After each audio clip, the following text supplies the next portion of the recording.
députés. Et je cède la parole à Monsieur le député de Marie-Victorin. Monsieur le Président, à la fin du mois d'octobre, la commission scolaire de Chicoutimi a songé à faire vacciner les enfants dans les écoles, mais le projet a été annulé. Dans l'Anaudière, la décision avait été prise de vacciner dans les écoles, mais à la dernière minute, on a tout reporté. En Montérégie, on allait annoncer ce matin la stratégie pour vacciner les élèves dans les écoles primaires et secondaires de la région, mais par un curieux hasard, la conférence de presse a, elle aussi, été annulée. Pendant ce temps, en Saskatchewan, on vaccine dans les écoles depuis hier et on le fait au Nouveau-Brunswick depuis le début de la campagne de vaccination. Et les parents sont très contents là-bas, Monsieur le Président, très satisfaits parce qu'ils n'ont pas à vivre avec l'inquiétude de savoir si leur enfant va être vacciné avant de tomber malade.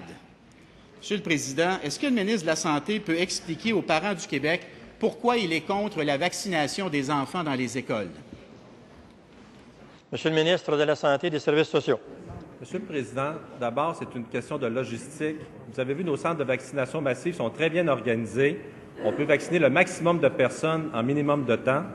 La stratégie actuellement au Québec, c'est d'en vacciner le plus possible, le plus rapidement possible, en visant les clientèles qui sont prioritaires. Dans les prochains jours, les clientèles prioritaires qui vont arriver, ça va être les étudiants dans les écoles. On va s'organiser, chacune des commissions scolaires est en train de le faire, de façon à faciliter la vaccination. Mais les gens vont devoir se déplacer dans les centres de vaccination massive pour une simple raison. On est mieux organisé pour le faire et c'est seulement qu'un transport qu'on va faire. Également, si jamais on décide d'aller vacciner dans les écoles, ce que ça implique, ça va prendre beaucoup plus de temps pour qu'on les vaccine tous. Donc, ceux qui vont être là par la suite, ils vont être retardés. Donc, notre stratégie, je pense que les autres provinces commencent à la noter comme étant la meilleure, c'est celle-là des centres de vaccination massive, mieux organisés, meilleure utilisation du personnel et surtout l'efficacité qu'ils reçoivent le vaccin le plus rapidement possible. En question complémentaire, Monsieur le député de Marie-Victorin. Monsieur le Président, voici ce que disait l'avis de convocation émis hier. L'Agence de la santé et des services sociaux de la Montérégie, la direction régionale du ministère de l'Éducation et l'Organisation régionale de la sécurité civile de la Montérégie annoncent leur stratégie pour faciliter la vaccination dans les 400 écoles primaires et secondaires de la région. Ils étaient prêts à annoncer ce matin une stratégie pour vacciner les élèves. Vous l'avez annulé, cette conférence de presse? Est-ce que c'est ça qui s'est passé? Sinon, en quoi consiste-t-elle, la stratégie de la Montérégie? Monsieur le ministre de la Santé et des Services sociaux. Je remercie le député de Marie-Victorin de me permettre de faire le point là-dessus. Comme de fait, une stratégie qui est en train de se mettre en place dans toutes les commissions scolaires. Ce qu'on veut, puis c'est certain, c'est que ce soit cohérent au niveau de toutes les commissions scolaires. Donc, le message va se faire de la même façon. C'est juste retardé, ça ne retarde pas du tout la vaccination des gens, mais on veut s'assurer, et avec ma collègue la ministre de l'Éducation, on est en train de faire le plan de match pour que la vaccination se déroule bien. Juste pour vous montrer, Monsieur le Président. S'il vous plaît.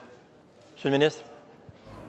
Monsieur le Président, juste pour vous montrer la flexibilité qu'on applique dans le système actuellement, il va y avoir un régime qui est différent pour ces gens-là parce qu'on veut maximiser leur vaccination et on veut également éviter le minimum de dérangement pour les parents. Donc, la stratégie va changer pour qu'on soit plus efficace.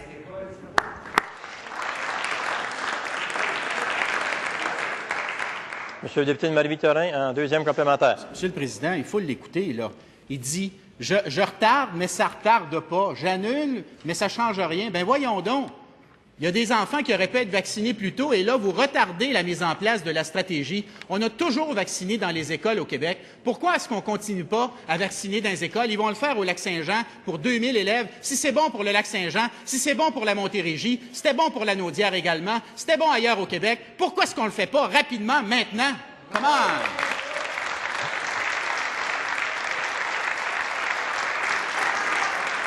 Monsieur le ministre de la Santé et des Services sociaux. Je rappellerai au député de Marie-Victorin, c'est la plus grosse opération jamais faite au niveau de la vaccination. Et pour montrer son manque de connaissances à ce niveau-là, la vaccination habituellement, Monsieur le Président,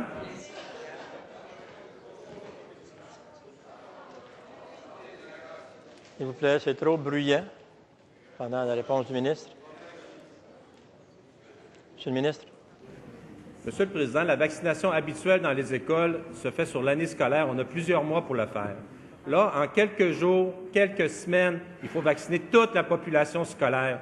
Donc, ça nous prend une meilleure organisation de services. Lorsque les gens se consacrent à une école, ça veut dire qu'il y a d'autres écoles qui vont retarder. Donc, ce qu'on veut, c'est vacciner le maximum de personnes en le minimum de temps, et ça s'adresse également au niveau scolaire. Sa proposition ferait qu'on serait au mois de mai l'année prochaine, qu'on sera encore en train de vacciner.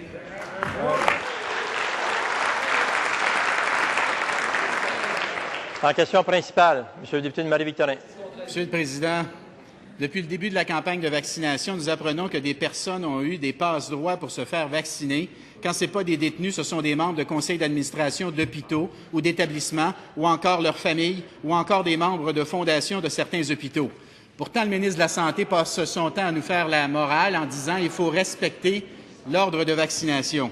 Monsieur le Président, on entend toutes sortes de rumeurs. Il y a toutes sortes d'informations qui circulent au sujet de directions d'établissements ou de conseils d'administration qui auraient obtenu des passe-droits pour eux-mêmes ou pour leurs familles. Alors, pour mettre fin à toutes ces rumeurs, est-ce que le ministre peut nous dire quelle vérification il a faite au sujet des passe-droits? Est-ce qu'il peut déposer les documents qui font état de ces vérifications? Et est-ce qu'il peut garantir à la population du Québec qu'il n'y aura pas d'autres cas de passe-droits dans cette campagne de vaccination qui crée beaucoup de frustration et pour laquelle il manque de vaccins, malheureusement?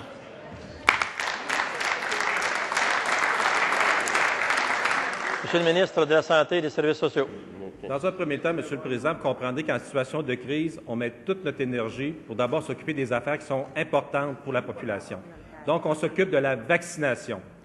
On nous a fait mention qu'il y a eu, oui, des cas d'exception, et c'est exceptionnel et anecdotique, de personnes qui ont été vaccinées qui n'auraient peut-être pas dû l'être.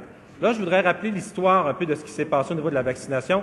Au début, il y a peu de gens qui voulaient se faire vacciner, seulement que 30 à 40 %. Donc, on avait été plus large à ce moment-là. Et ce qu'on avait fait mention, c'est peut-être d'accélérer la vaccination pour certains groupes qui le désiraient, dont, entre autres, les accompagnateurs.